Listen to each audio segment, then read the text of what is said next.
Hello friends, welcome to triple SK Sanju's home. நாம் இன்றைக்கி சிறுகிழங்கு வச்சு ஒரு சூப்பரான ஃப்ரை தான் பார்க்க போகிறோம். உங்களுக்கு தேவையான அளவு சிறுகிழங்கு எடுத்துகிட்டு அதை ஒரு 20 நிமிஷம் தண்ணியில் ஊற வச்சுக்கோங்க. 20 நிமிஷம் கழித்து இந்த மாதிரி கையால் தேய்ச்சி எடுத்திங்கன்னா அதோட தோல் ஈஸியாக கலண்டு வந்துடும். அதுக்கப்புறம் அதை நல்லா க்ளீன் பண்ணிவிட்டு குக்கரில் சேர்த்துட்டு கொஞ்சமாக தண்ணி கலந்து 2 விசில் மட்டும் வச்சு எடுத்துக்கோங்க. அதுலேயே நம்மளுக்கு நல்லா வெந்து வந்துடும். அதுக்கப்புறம் உங்களுக்கு பிடிச்ச மாதிரி அதை நீங்கள் ஸ்லைஸாக கட் பண்ணிக்கோங்க. நான் வட்டமாக கட் பண்ணி எடுத்துக்கிட்டேன்.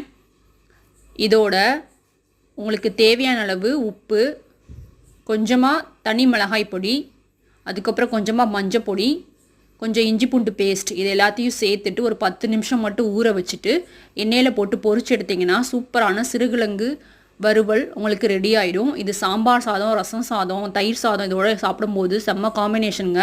கண்டிப்பாக ட்ரை பண்ணி பாருங்கள். ரொம்ப ரொம்ப சத்தும் கூட. பிடிச்சிருந்தால் லைக் பண்ணுங்கள், ஷேர் பண்ணுங்கள். மறக்காமல் நம்ம சேனலை சப்ஸ்கிரைப் பண்ணி வச்சுக்கோங்க. Thank you friends.